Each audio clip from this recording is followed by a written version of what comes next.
യേശുനാഥന് വേണ്ടി ഇല്ലാതെയാകുവാൻ മനസ്സുള്ള ഏവർക്കും ഈശോ മിശിഹായ്ക്ക് സ്തുതിയായിരിക്കട്ടെ.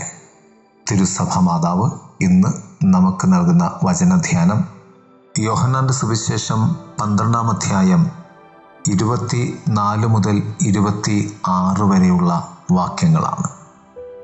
കോതമ്പ് മണി നിലത്ത് വീണ് അഴിയുന്നില്ലെങ്കിൽ അത് അതേപടി ഇരിക്കും, അഴിയുന്നെങ്കിലോ അത് വളരെ ഫലം പുറപ്പെടുവിക്കും. തിരുസഭ ഇന്ന് രക്തസാക്ഷിയായ വിശുദ്ധ ലോറൻസിൻ്റെ തിരുനാൾ കൊണ്ടാടുകയാണ്. ഏവർക്കും ഈ തിരുനാളിൻ്റെ അനുഗ്രഹ ആശംസകൾ നേരുന്നു. 5 ചിന്തകൾ ഈ സുവിശേഷത്തിൽ നമുക്ക് വായിച്ചെടുക്കുവാനാകും. 1. കോതമ്പ് മണി നിലത്ത് വീണ് അഴിയുന്നില്ലെങ്കിൽ. ഭൂമിയിലേക്ക് സംസ്കരിക്കപ്പെടാത്ത ഒരു വിത്ത് പോലും ഇന്നേ വരെ മരമായി തീർന്നിട്ടില്ല. വിത്തിൻ്റെ ദൗത്യം സാർത്ഥകമായി തീരുന്നത് അത് മണ്ണിലേക്ക് മൂടപ്പെടുമ്പോഴാണ്. വിത്ത് മരമായി തീരുവാൻ എടുക്കുന്ന ചില ത്യാഗങ്ങളുണ്ട്. 1. തന്നെ കാണാതെയാകുവാൻ താൻ തന്നെ വിട്ടുകൊടുക്കുക. 2. നനയുവാനും വളമുള്ളതായി തീരുവാനും സ്വയം അഴുകി മാറുവാനും വേണ്ടി വിട്ടുകൊടുക്കുവാനുള്ള സന്നദ്ധത. മറ്റൊന്ന്, അത് മറഞ്ഞിരിക്കുമ്പോഴും സൂര്യപ്രകാശത്തിന് വേണ്ടിയുള്ള അടങ്ങാത്ത ദാഹം അതിന് ഉണ്ടാവുക. ഇതാണ് വിത്തിനെ മണ്ണിൽ നിന്നും മരമാക്കി ഉയർത്തുന്ന സത്യങ്ങൾ.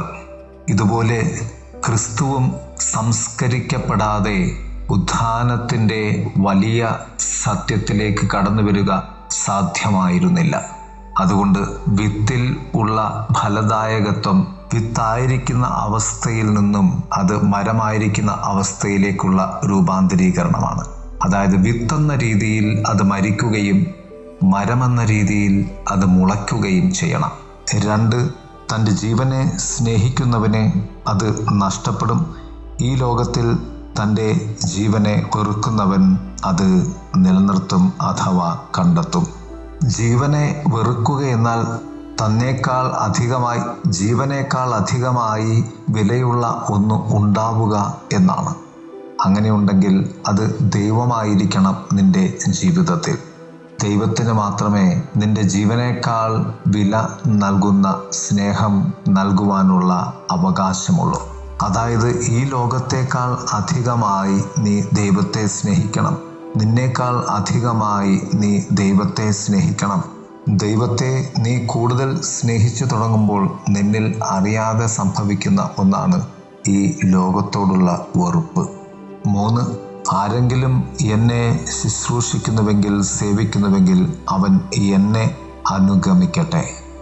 യേശുനാഥൻ പറഞ്ഞ ഈ അനുധാവനം തൻ്റെ തന്നെ കുരിശും എടുത്തുകൊണ്ട് എന്നെ അനുഗമിക്കുക എന്നാണ്. ക്രിസ്തുവിനെ സേവിക്കുക എന്നാൽ ക്രിസ്തു പോയ വഴിയിൽ നാമും നടക്കുക. ക്രിസ്തു സ്നേഹിച്ച സ്നേഹത്തിൽ നാമും സ്നേഹിക്കുവാൻ പരിശ്രമിക്കുക. ക്രിസ്തുവിൻ്റെ സഹനങ്ങളിൽ നാമും പങ്കുകാരാകുക എന്നാണ്. യേശുനാഥൻ ചെയ്യാൻ ആഗ്രഹിച്ചത് പിതാവായ ദൈവത്തിൻ്റെ ആഗ്രഹങ്ങളായിരുന്നു. അതുകൊണ്ട് ക്രിസ്തുവിനെ നീ സേവിക്കുക എന്നാൽ പിതാവിനെ നീ സേവിക്കുന്നതിന് തുല്യമാണ് എന്ന് സാരം. 4.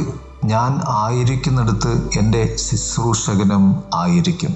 യേശുവിനെ ശുശ്രൂഷിക്കുമ്പോൾ നാം യേശു ആയിരിക്കുന്ന ഇടത്ത് ആയിരിക്കും എന്ന് കർത്താവ് നമ്മെ ഓർമ്മപ്പെടുത്തുകയാണ്.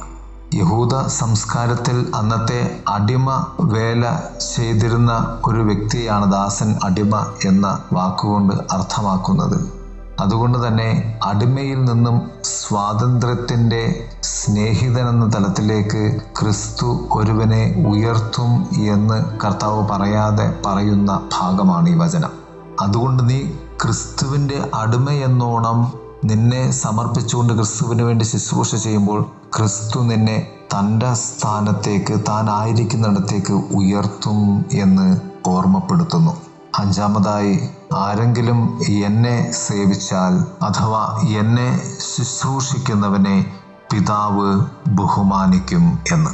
ലോകത്തിൽ പലവിധമുള്ള ബഹുമതികൾ മനുഷ്യർ സ്വീകരിക്കാറുണ്ട്.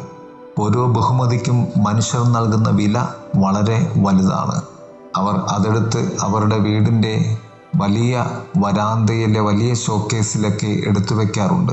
സ്ഥാപനങ്ങൾ പോലും അതിന് വലിയ വില കൽപ്പിക്കാറുണ്ട്. നിന്നെ പിതാവ് ബഹുമാനിക്കുന്ന ആ ബഹുമാനത്തിൻ്റെ വില എത്രത്തോളം വലുതാണ് എന്ന് നീ തന്നെ നിന്റെ ജീവിതത്തിൽ ചിന്തിക്കേണ്ടതുണ്ട്. നീ ക്രിസ്തുവിനെ ശുശ്രൂഷിക്കുമ്പോൾ ഈ ലോകത്തിന് തരാൻ സാധിക്കാത്ത അത്ര വലിയ ബഹുമാനം പിതാവായ ദൈവം നിനക്ക് നൽകുമെന്ന്. പ്രിയമുള്ളവരെ, നമ്മുടെ ജീവിതം ക്രിസ്തുവിന് വേണ്ടി ഇല്ലാതെയാകുവാനും ക്രിസ്തുവിൽ ഫലമുള്ളതായി തീരുവാനും നമുക്ക് ദൈവപിതാവിനോട് പ്രാർത്ഥിക്കാം. ദൈവം നമ്മെ സമൃദ്ധമായി അനുഗ്രഹിക്കട്ടെ. ആമേൻ.